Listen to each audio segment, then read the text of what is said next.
Okay, well, seeing as it is 5:30, a little past 5:30 actually, and that, oh, are you logged out? We can share Councilmember Supple if we need to. I will call our meeting to order of August 24th. It's a city council meeting here being held at the council chambers of August 24th, 2021. And the first item on the agenda is if everyone can please stand and join me in the Pledge of Allegiance. I pledge allegiance to the flag of the United States of America and to the republic for which it stands, one nation, under God, indivisible, with liberty and justice for all. Thank you. The next item is our consent calendar with City Manager Rodriguez. Thank you, Mayor. The consent calendar contains several separate items which are acted upon by the City Council in one motion. Once the consent calendar has been approved, the individual items and recommended actions have also been approved. No further council action on these items is necessary. Item A. My screen is also frozen. Does anyone have a printed copy of the agenda?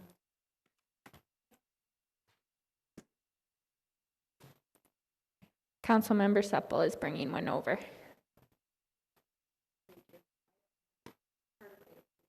Thank you. Item A, consider the approval of a resolution authorizing the City of Richfield to enter into a local road improvement program grant agreement with the Minnesota Department of Transportation, MnDOT agreement number 1047188 for $11,690,000 to be used for the construction of the 77th Street and Trunk Highway 77 improvement project. Item B, consider the approval of a site license agreement between the city and C.S. McCrossan Construction, Inc. for construction staging for the 77th Street and Trunk Highway 77 improvement project. And I present both of these items for your consideration as part of tonight's consent calendar. Councilmember Supple, I will move the consent agenda. Second. The consent calendar has been moved by Councilmember Supple and seconded by Councilmember Troutman. Are there any council questions or comments on the consent calendar? Nope. All right. All in favor, please say aye. Aye. Aye. All opposed? Okay, the consent calendar passes. Thank you. The next item will go to Councilmember Whalen. Thank you, Mayor. My screen is also frozen, so I do not have the report. I believe this item is the, oh, thank you.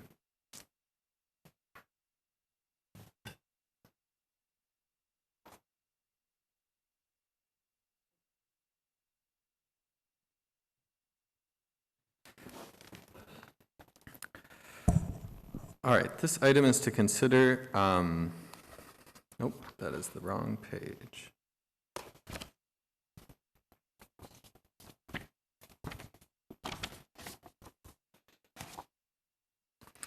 Consider the first reading of an ordinance repealing and replacing Section 601 of the Richfield Code of Ordinances pertaining to solid waste disposal, collection, and hauling.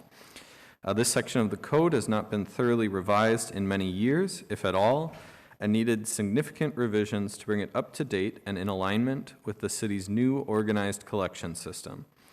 Staff determined repealing the whole section and rewriting it to be the best course of action. This section sets requirements for residents, businesses, waste haulers, and others regarding the proper storage, disposal, and collection of solid waste. Would staff like to add anything on this item? Okay. Well, then I will make a motion to approve the first reading of an ordinance repealing and replacing Section 601 of the Richfield City Code pertaining to solid waste disposal, collection, and hauling.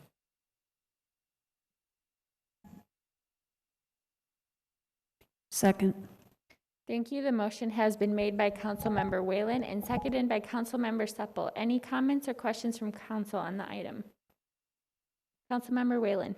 I did have one resident who had reached out and I think was under the impression that this was the organized hauling, and so I'd talked to him about how the contract had been approved back in June and that there were a lot more details there. But I do think since there is a lot changing with hauling around now, if staff would be able to just give a brief comment on what changes this is making, if any significant ones. I think this is more of an update than anything, but I would appreciate that. Sure, thanks, Councilmember. So the code repeal and rewrite is basically to, like you said, bring the details, some of the details from the contract into our city code relating to updating, for example, like cart storage. There used to just be one diagram. It only pertained to houses with alleys, whereas most of Richfield has like curbside collection. So bringing those kind of details up to date in code so residents are aware of how to properly store carts, how to put out waste, things like that. The details for organized collection and the households that it pertains to are largely in the contract, and there are references in the code to the contract and things like that. However, we do have households in Richfield and businesses and other entities who are obviously not part of organized collection, and so we needed to update the code to make sure that those individuals and organizations still have proper waste management and things like that. So it is not just for organized collection, but it does pertain to it. Councilmember Hayford O'Leary. Actually, sorry, Rachel, if I could ask another question to staff. I was just curious, the cart placement thing, just because that did come up, especially as many households will be adding another cart, which is wonderful, but it does mean another visual impact. Is this, and I have not compared with the old code, and since it is totally rewritten, I can't see the changes. I'm particularly surprised that we're allowing carts on the front of houses if they have tuck under garages. Is that new, or has that always been the case? So I think I understand what you're saying, but if I'm not, please correct me. There are now 4 diagrams in the code, and those pertain to kind of the various different lot and home layouts in Richfield. So yeah, it covers residents with tuck under garages. It covers residents with garages that are on the same level as the house but attached to the house. It covers residents with garages that are slightly set back from the house but not what we would consider alleys. And then obviously those with alleys as well. So there are details in code that it keeps in line with what code previously stated, which is mostly all 4 sides of garages if you have a garage that's set back, or 3 sides of the principal building, which is considered the home and or an attached garage. So I do highly recommend that you check out the diagrams, because I think that's the easiest way to kind of see what's allowed and what's not allowed. I don't know if that answered your question. Yeah, no, I mean, I did look at the diagram. I am concerned about figure 4, which shows that if you have a tuck under garage, for some reason you can store your carts right in front of the front of the house. Yep. So I can elaborate on that. We actually talked to environmental health on that and kind of how that's enforced. And currently, if you have a tuck under garage, especially, there's kind of actually 2 tuck under garage scenarios. We have residents with tuck under garages who have like storage space to the side of the yard, and then we have a fair number of houses actually in Richfield that have tuck under garages that are like directly next to like a retaining wall. So there is no like side yard storage or, alley or backyard or anything like that. And with those residents who have single car garages, if you have, a trash cart, a yard waste cart, a recycling cart, soon possibly an organics cart, and or multiple of any of those, obviously with a single car garage, it's pretty much impossible to store all of those carts inside. And so it was determined that currently in those situations, if residents, the only means for cart storage is like the little strip in front of the garage, currently the city does not enforce that. The only other permitted option would be residents literally storing their carts in their backyard and then somehow wheeling it around the block, for service curbside. So currently residents do store in front of tuck under garages as necessary when there's no space inside the garage, because that's the only other spot for them. Okay, thank you. Yep. Other comments or questions from folks? Okay, so we did have a motion made and a second, and there's no other questions. So all in favor, please say aye. Aye. All Aye. opposed? The motion passes. Thank you. The next item is Councilmember Hayford O'Leary. Thank you. This item is to consider the Transportation Commission's request for a joint meeting to discuss concerns about the Minnesota Department of Transportation's plans for the I-494 and Penn Avenue interchange as related to the I-494 Airport to 169 project.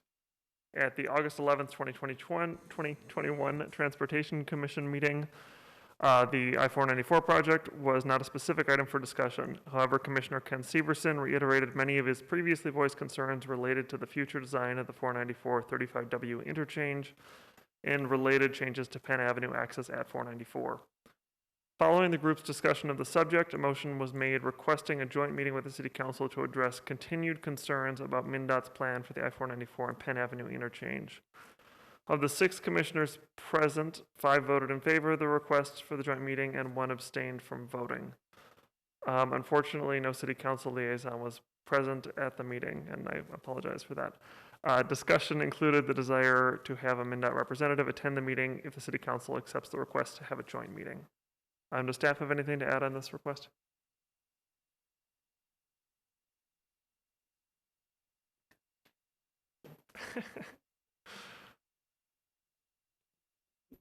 Thank you, Mayor and Councilmember Hayford O'Leary. We are here to help with the discussion as needed, but I think that it's outlined there in the attachments and everything that's been decided to date. I think it's up to the council to decide if they want to discuss the issues that have been raised one more time. All the decisions have been made as far as I can tell.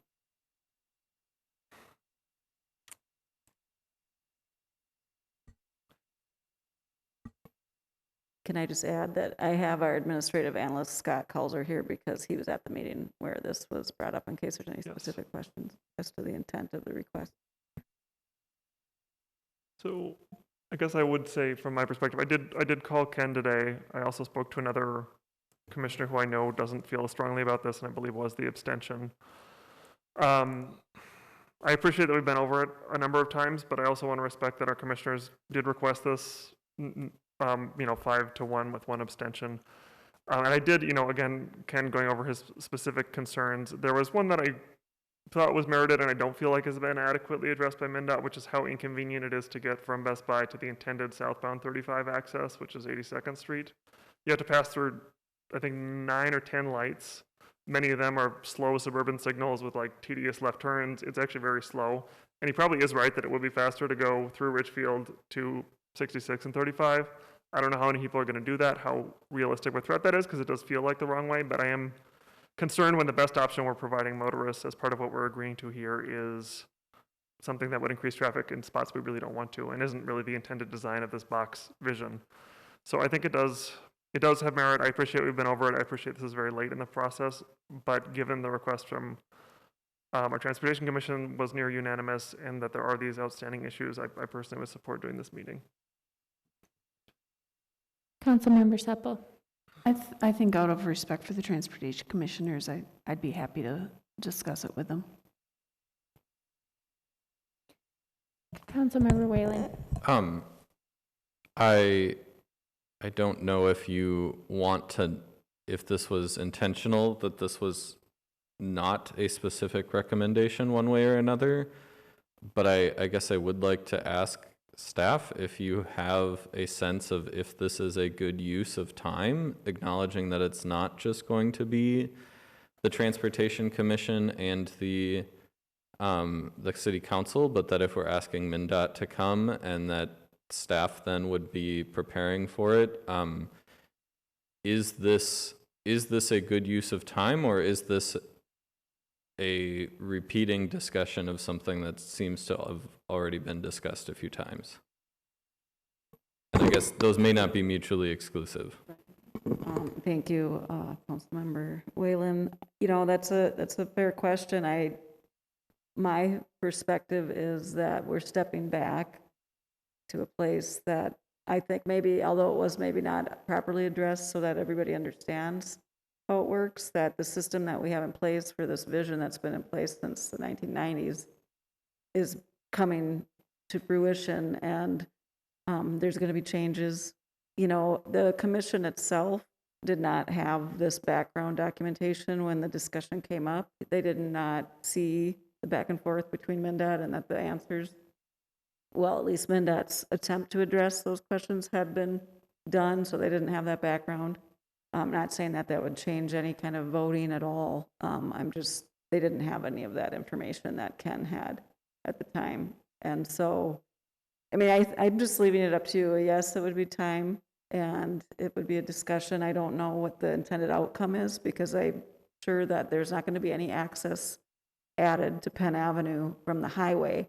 If it's to talk about internal routing within the city, you know, I don't know what the end game is for that discussion other than understanding what that's going to look like or could look like, right? That's what the box is intended to address. So I'm not going to be, I don't have a clear answer for you. Mayor, Sorry. City Manager Rodriguez. thank you. I would worry that if you do have this meeting, that you're going to set expectations that there is going to be a change coming out of it. And I'm not sure that's going to be fair to the Transportation Commission members if you are not intending to change. And I don't think MnDOT is intending to change. This decision has been made. It sounds like the discussion took place without them having the full information. I think an alternate route could be to just provide additional information to the Transportation Commission so that they're fully informed. Thank you, City Manager Rodriguez. And go ahead, Director Asher. Sorry, I don't mean to interrupt. Just one thought I had, which was included in the response from MnDOT, is they're talking about 200 cars a day is the one in one direction anyway. So if that was dispersed through the city in any other way, I don't even know that we'd noticed it in the traffic counting numbers. Just a thought. Thank you. Other comments? I just wanted to check with Councilmember Charlton. Did you have one? You haven't spoken yet. Thank you, Mayor. I'm a little torn because I think our Transportation Commission are some of our most engaged citizens and really thoughtful and really put their not just their whole hearts, but their professional and their insights. On the other hand, we've on the Policy Action Committee already voted and worked with our regional partners, and so my concern is that I'm always willing to listen and learn and engage, and I'm willing to do that here also. I don't know if there's a space for us to make a different decision now, and I don't know if there's a municipal consent that's come up, and I wonder if there's a second way where we can make sure that the Transportation Commission has the information that they didn't have, and it doesn't sound like it was on the agenda, so they weren't even in a space to respond to that. And is there any imminent deadline? Because it seems like the deadline to make a recommendation to the PAC has passed.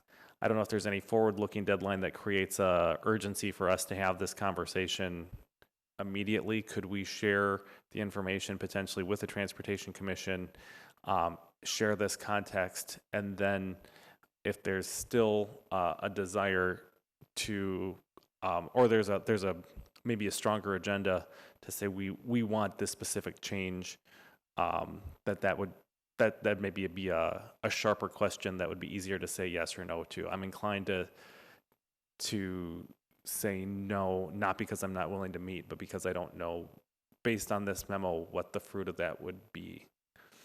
And I haven't talked to any of the Transportation Commission members, so I don't know more particularly than this what that is. So, Mayor. Thank you, Councilmember Troutman. Councilmember Hayford O'Leary. I did just want to say, so I think the technical questions are probably answered, and I don't think MnDOT's position is going to change. I think the question that we haven't really answered is how much we personally are concerned about this as the city council and as Richfield. I mean, Ken was arguing on the phone that we should refuse municipal consent over this, and I don't necessarily agree with that position, but we haven't really discussed how big of a deal this is to us. And I think the meeting has merit simply for the purpose of asking that. I would, just because we do have other outstanding issues with MnDOT, I would probably not ask them to attend unless staff feels that they should be there. Because I think this really should be a question of like strategically, is this important for us or not? The 200 cars a day is strikingly low, I agree. I still support this, but I understand if we don't have consensus on that. Councilmember Whalen. This is not an entirely apples to apples comparison, but I think the thing that I am thinking about most is that this, in some ways, this is also a decision about when is it okay to question and revisit votes that have already happened, and specifically as a previous liaison to the Planning Commission, there's been discussions there where some commissioners have been really set on revisiting decisions that have already been made about parking, and that clearly a different situation that I think this is done in a respectful manner, but I also think that there's a certain point where when a decision's been made, as Councilmember Troutman said, by the Policy Advisory Committee, by the, like, many of our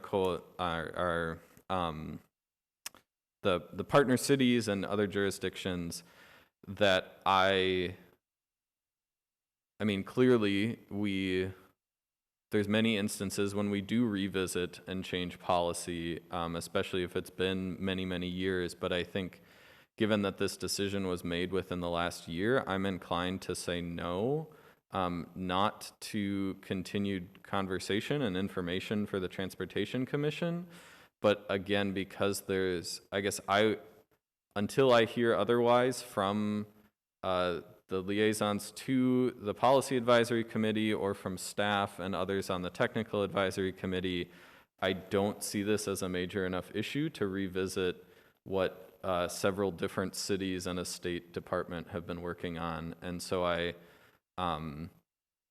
guess to answer Councilmember Hayford O'Leary's question, I don't see this as a large concern. I think there are certainly other pieces of this project that we're going to need to keep negotiating with MnDOT on, but I would not consider this to be one of them and worry about the precedent it sets if we keep revisiting decisions that have already been made. Thank you, Councilmember Whalen. Councilmember Troutman. I was just, not to reiterate my point, but I had a question for staff with regards to any forward-looking timelines, because I'm concerned because if there's something that was raised and it was not on the agenda and neither the commissioners nor staff were maybe able to respond as fully as they would, if we don't have like an immediate timeline, I just wonder if maybe that having a joint session is maybe a work session is premature at this point. That's a good question, Councilmember Troutman. I'm glad you asked because I did want to share. The municipal consent is desired by the end of the year to keep them on schedule, so there is a timeline. The MnDOT staff, I anticipate, will want to come to a work session before that process starts. So I was thinking that we would be hearing from them in October, early November to be on the agenda. And I think with that in mind, if there is a thought from this council that this may be a municipal consent item, right now I'm thinking of, outreach to the communities and having some placemaking and making sure traffic works around between Portland and 12th are my two issues that I have identified that could cause municipal consent concerns. There's no other identified issue. So if there is an actual belief that this could be a municipal consent issue, I'd like to know that sooner rather than later. So I can help MnDOT address it or whatever, help the city and we can come to terms with it. I personally don't see that this is that major of a concern, but that's me. I'm not commission and I'm not the city council, so that's why it's here for discussion and it wasn't recommended to one way or the other from staff's point of view. Thank you. I'll just add a couple things. I would also say, that I'm erring towards no for a meeting on this issue only, but would take the route kind of questioning that Councilmember Troutman has.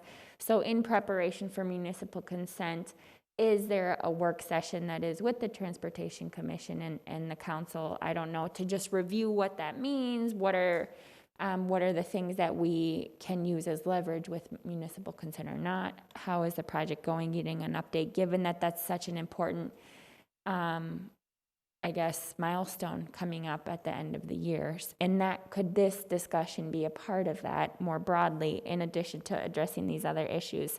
I do feel like the PAC members and the staff have been working very closely together for every single PAC meeting, being informed by the Transportation Commission's contributions, the work of the TAC that our staff have been doing, and the partnership with our other PAC members in other communities.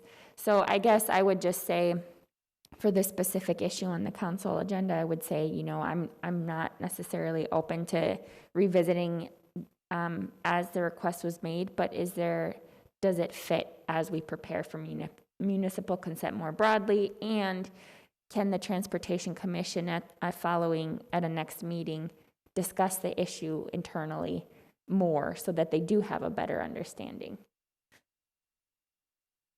Yeah, thank you, Mayor. I'm just thinking of the specific unanswered or not addressed one that Councilmember Hayford O'Leary brought up. I need to understand what that is more, because maybe we can work with the commission and MnDOT at their next meeting. Maybe it's that the council recommends that they have MnDOT try to answer their questions at their next meeting, kind of thing, and then see where it goes, because then I can attend and I can listen to the conversation and understand completely where Commissioner Severson is concerned with. Oh, Councilmember Troutman. Question for our mayor and staff and county attorney. Would it be permissible if I moved that we tabled this agenda item until such a time as as staff has an opportunity to confer with the Transportation Commission and maybe get some clarity and progress on this issue, and maybe come back to us after staff has had that opportunity? So I guess maybe that's a question first to staff, and then would that be permissible, council, if we did that? Mayor, members of the council, my understanding is this is simply just a request for a meeting that the council can either approve or deny, and I think it seems within simply the recommended action that you could table it for another meeting. I don't know if staff or the city manager has a different opinion, though.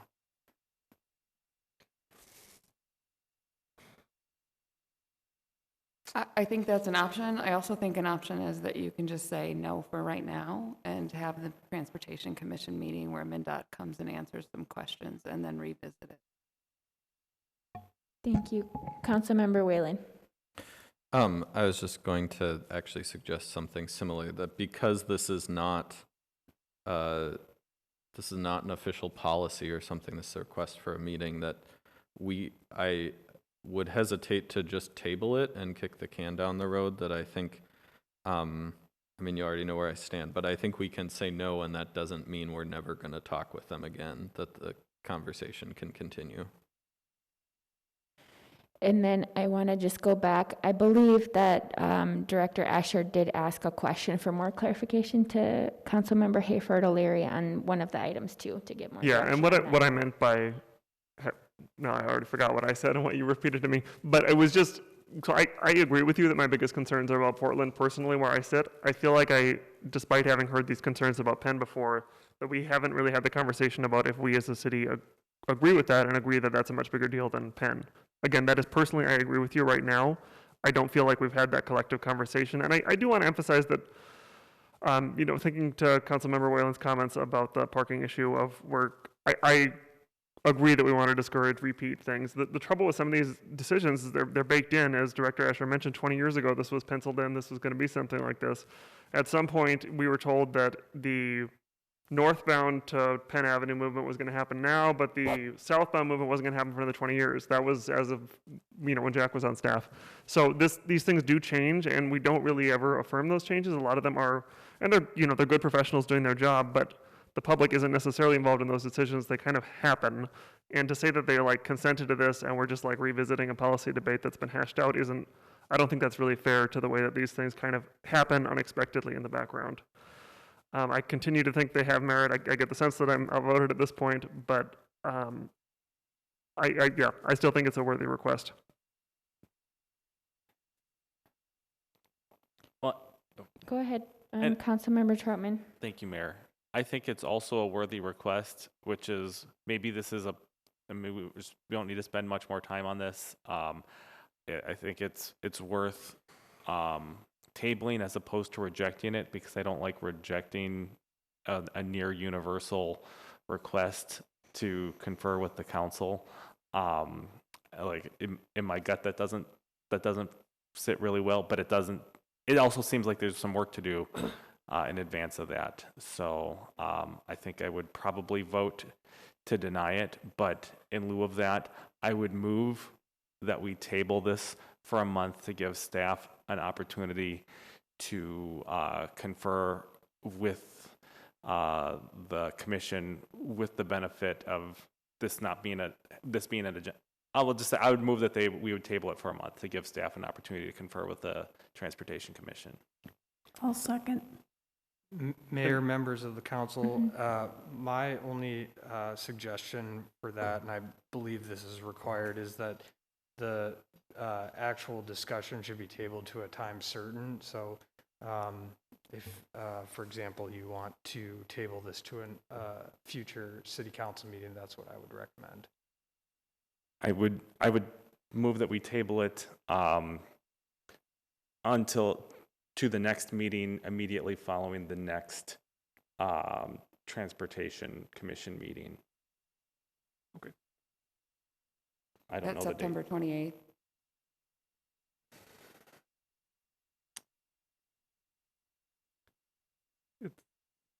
September 1st is the next Transportation Commission meeting, right? Wasn't that in Mayor, Councilmembers, correct, yes. So the next Transportation Commission meeting is in a week and a half.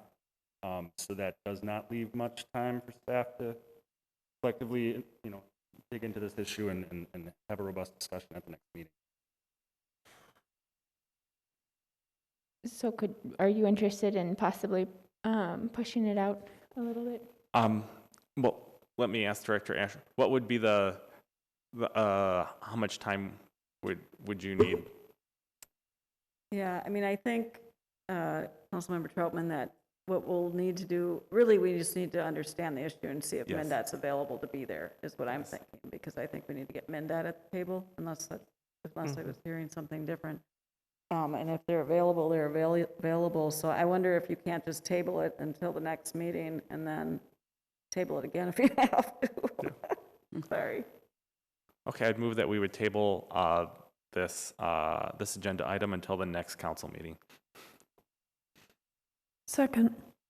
Okay, a motion has been made to table this item for the next, you said council meeting, and then seconded by Councilmember Supple. Other comments or questions from council?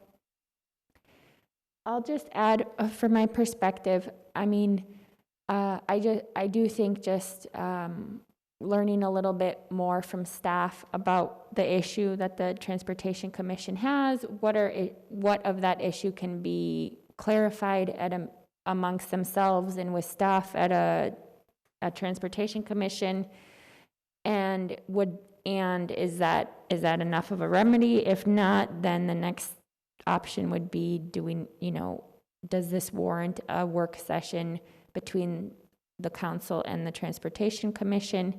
And I guess I am not assuming right now that MnDOT would have to be at the table. I would just like to learn more from staff about exactly what the best options are to address their concern.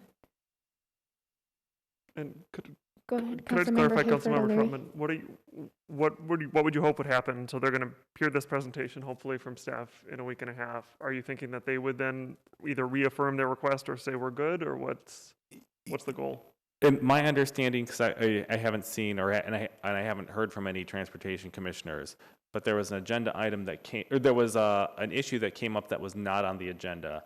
And so staff has prepared a lot of information for the council, but that the commissioners didn't actually have that context when it was discussed. So I'm curious whether all the commissioners would feel the same way without having the information that we had. And so I don't fault anybody for bringing an agenda item up or bringing something up that wasn't on the agenda. I don't think that that's necessarily problematic, but I don't know that we need to do everything administratively, because I appreciate staff's done this work for us.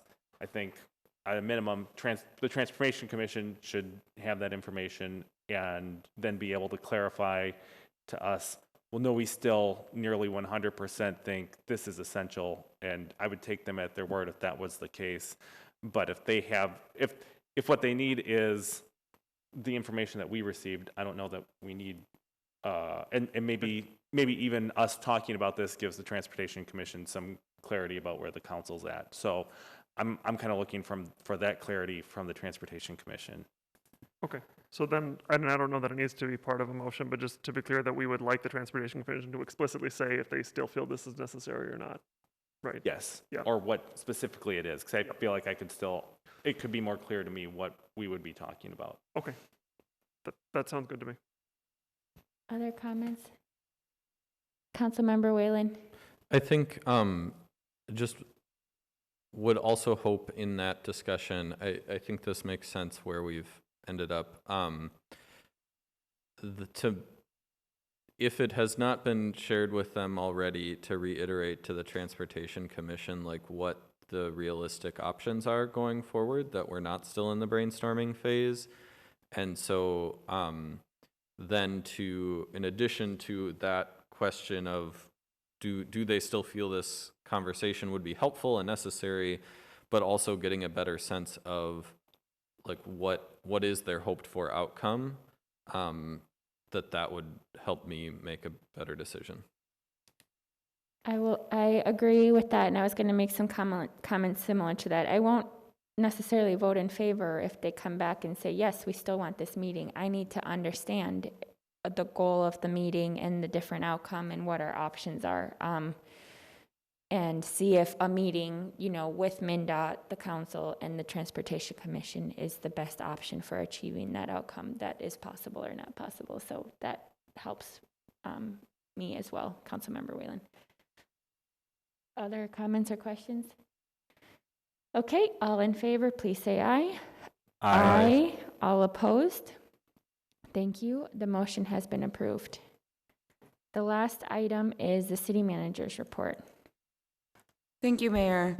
I have more reports. Well, there are also items for discussion than normal, so I'll just tell you, I'm going to respond to two open forum comments, and then I wanted to give you a chance to talk about the budget some more, and then I'll finish up with thank yous for Chris Regis and Pam Demerenko. So at our previous, our previous council meeting, but the one previous to that, one of our residents, Ruan Onasarosan, had concerns about accessibility for meetings.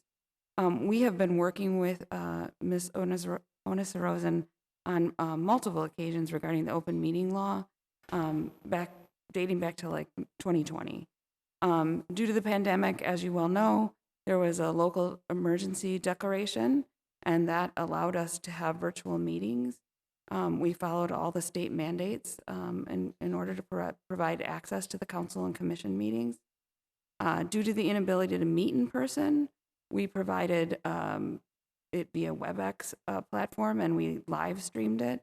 We also continue to provide it on channel 16 and YouTube, and people were able to call in by phone.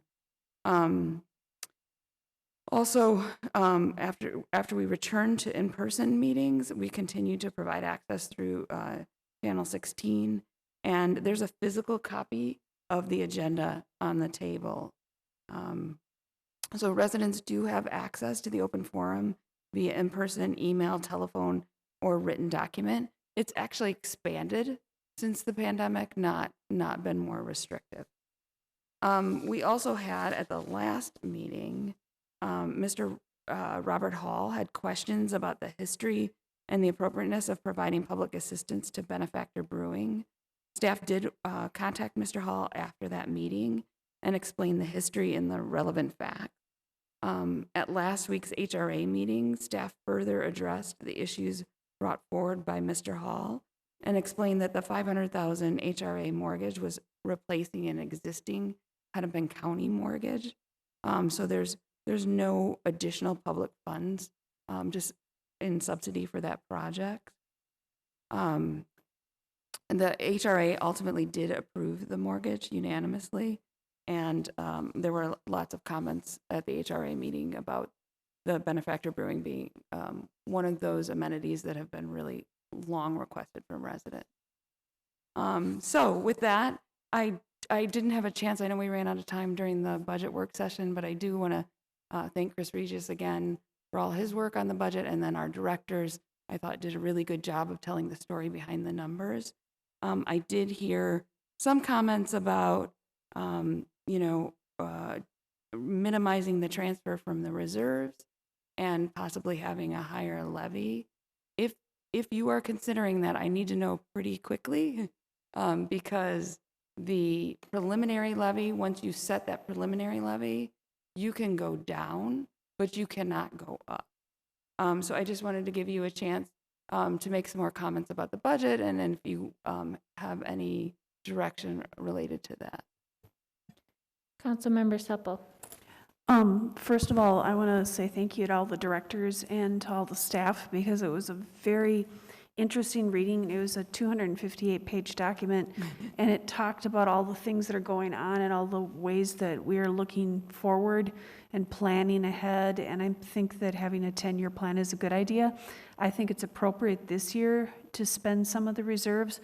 I would agree in the future it shouldn't be something that we do all the time, but I do not want to raise the levy during times of a pandemic. There's a lot of economic uncertainty out there, and I don't want to add to that. So I think this is an appropriate year to use those reserves, but I do think we need to look at that 10-year plan so that it's not a habit that we get into. Thank you. Thank you, Councilmember Supple. Councilmember Troutman. Thank you, Mayor. And I would agree with Councilmember Supple that we're really grateful that as a city, our resources have been well stewarded. So we have some reserves, and in the midst of a pandemic is a good time to strategically use those. Also, not just because of the current crises that we're swimming through at the moment, but also because we're really trying to get beyond. It falls on our city twice a century to rebuild our infrastructure in a major way, and we've done that, and I really appreciate what our city is doing and has been doing to invest in our infrastructure, but we haven't kicked that can down the road. We've been making those investments, and one of the takeaways that I took from our from the budget is that we're looking not just for the next our infrastructure is ongoing, but our major investments are starting to come to a close, and we're going to begin to start paying off some of the debt that we've bonded for our infrastructure in 2028. And so we have, I think, a good confluence of, we see our bonding obligations decreasing in the next decade, and we have an immediate challenge right here, and we have some reserves, and we don't want to increase the levy too much. So, and I also just want to say how grateful I am looking at our budget. It's a lot of work to prepare a document like that, which is bested by all the work it is to accomplish all the things that are entailed in the budget. And our staff has worked extraordinarily in the midst of this pandemic. And just as a reminder to our citizens that as we all went through lockdown in 2021, and many of us went through challenges being in our home and not working, virtually all our staff went through all the challenges of the pandemic, but had to continue and keep our services running, and did so almost seamlessly to the public, but through great personal effort from our staff. So I just want to thank our staff, and this budget reflects their great work. Thank you. Councilmember Whalen. Yeah, I would agree with the comments that have been shared. I think I realized my mental math on that, the funding from the reserves was based on the total levy and not just the levy increase. So that's why I was thinking it'd be a much smaller impact. But I think the other, in addition to the sort of multiple things aligning that Councilmember Troutman mentioned, the other thing I am aware of is just that this year the market value increase for homes is going up 7% is about the average. And so that tax increase is going to be felt more, regardless of even if we were to reduce it much further, that it's still going to feel bigger than in some of the past years, because so many people's market value is rising.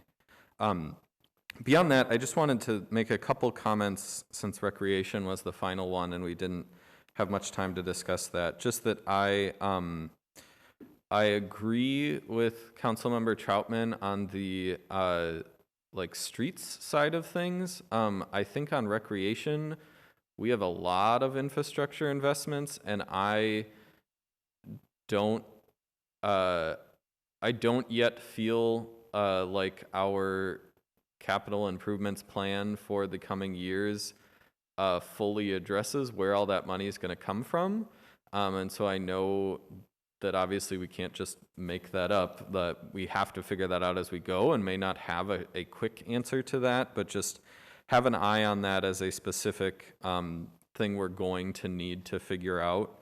And then a couple other pieces in there that I'm excited for, that I think have not nearly as large of budget impact, but some, is I know we've talked for a while about a facilities study in the recreation department, and I was excited to see that talked about there.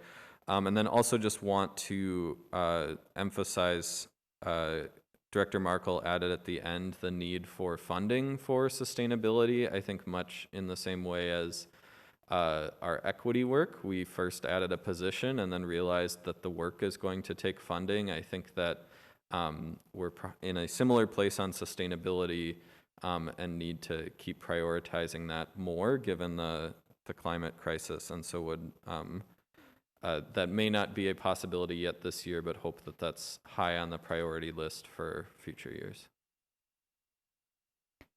Thank you, Councilmember Whalen. Any other comments? Councilmember Hayford O'Leary.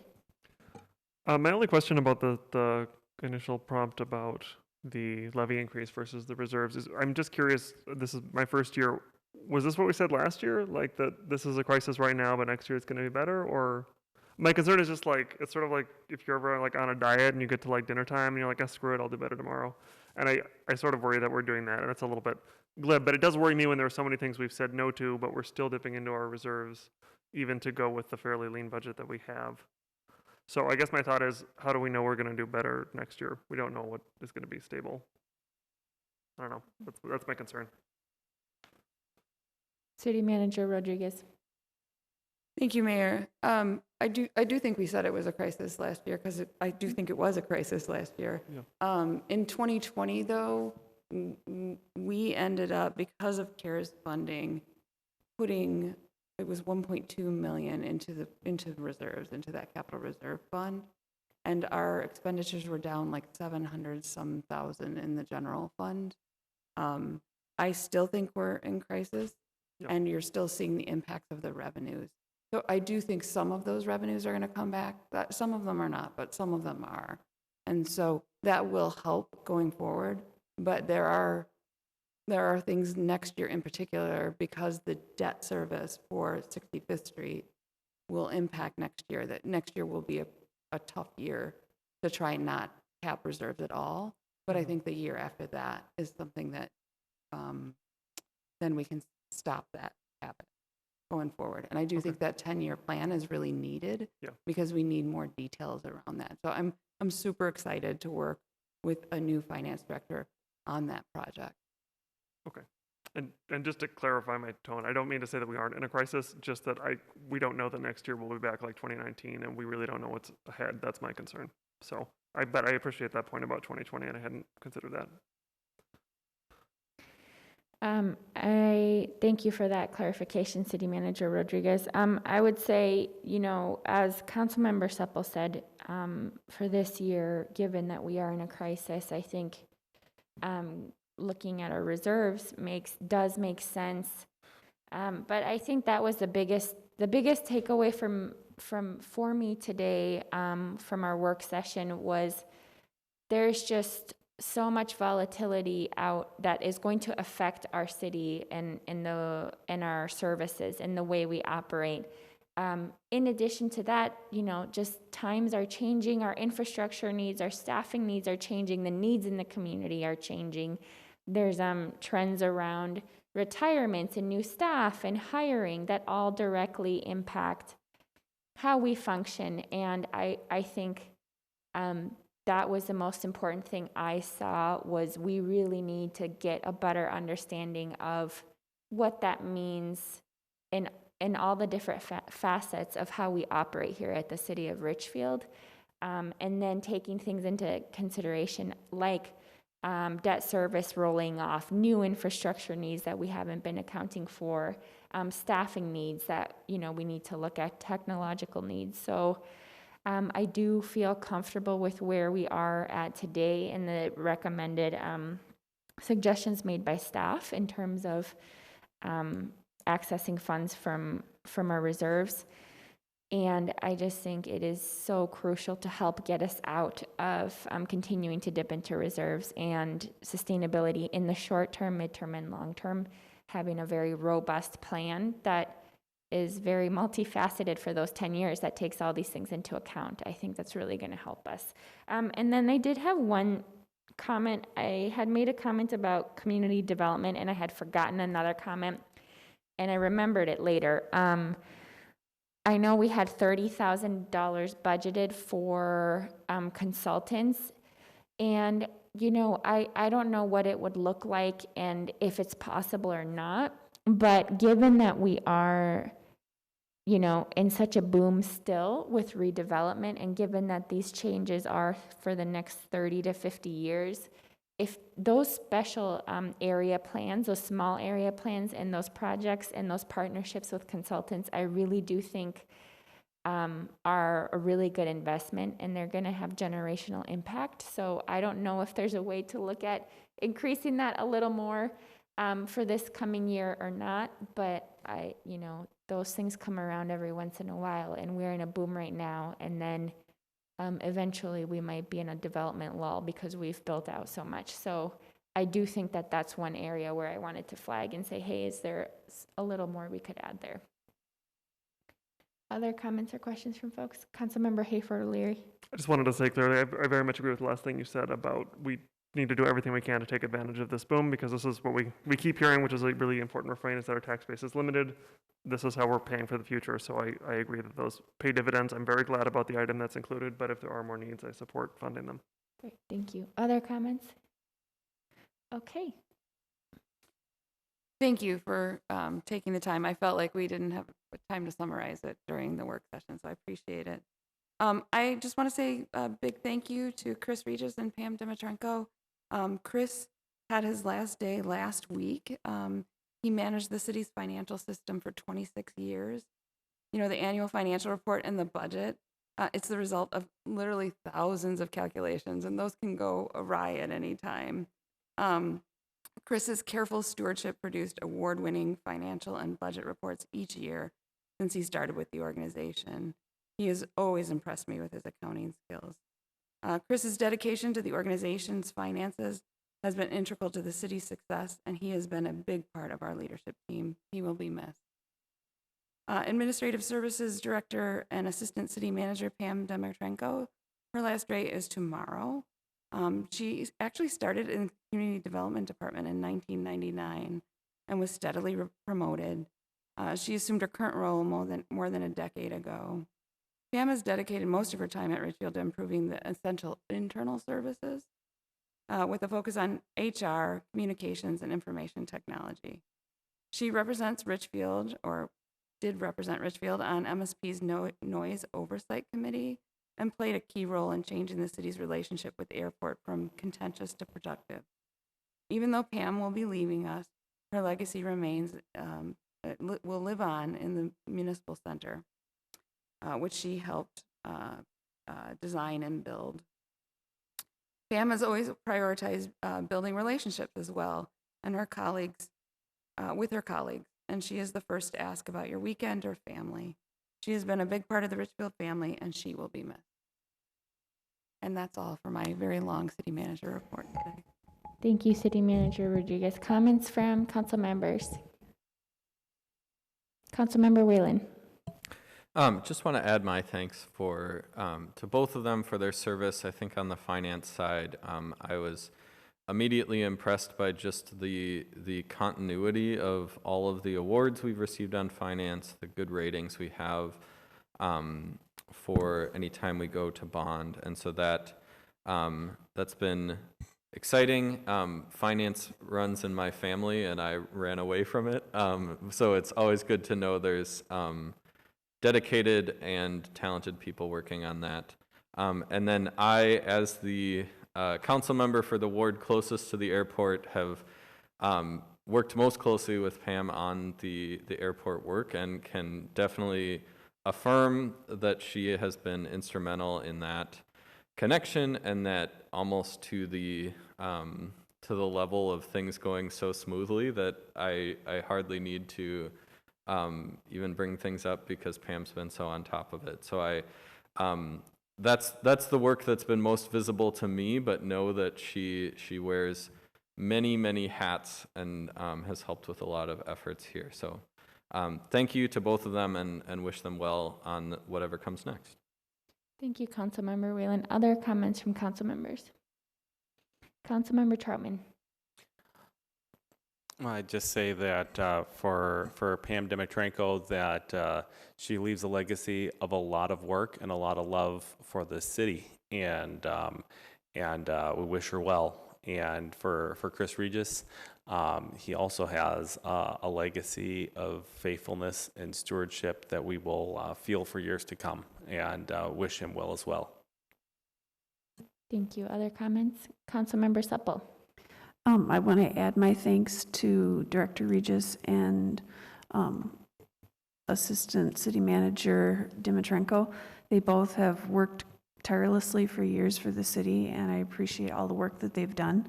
I have a longer connection to Pam Demerenko because she was on the school board when I was a teacher there, and we used to go over to the Capitol and lobby together for school funding, and now we ended up working together on city issues. So I wish them both well and want to say thank you for all their service. Thank you, Councilmember Supple. Councilmember Hayford O'Leary. Yeah, I also have more connection to Pam, but I do appreciate both their work. Pam, she was just level-headed, easy to work with, a calming force, and a good for the city. And I appreciate Chris Regis's work as well.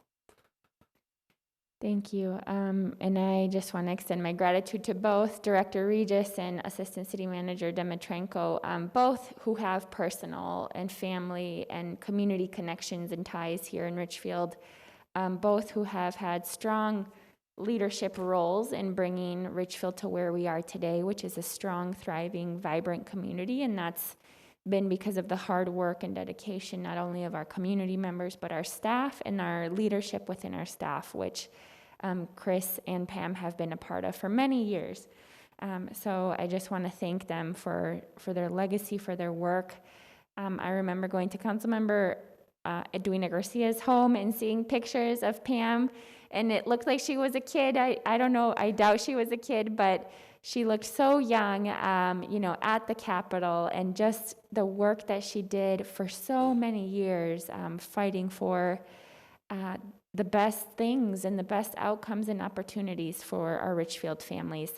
I also remember sitting with Director Regis for hours over the past few years, especially at the beginning when I was really a new council member and trying to wrap my head around all of the finances, the levies, and how the finances of the city worked, and really understanding my role in that as a council member, just spending hours with Director Regis and former city manager Steve Devich.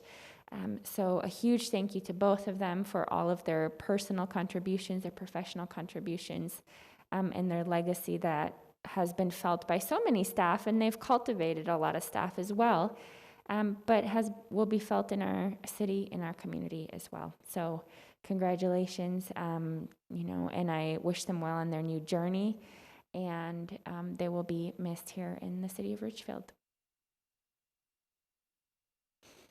All right, seeing as any other comments? Okay, I will adjourn our meeting. Thank you so much and have a good night, everyone.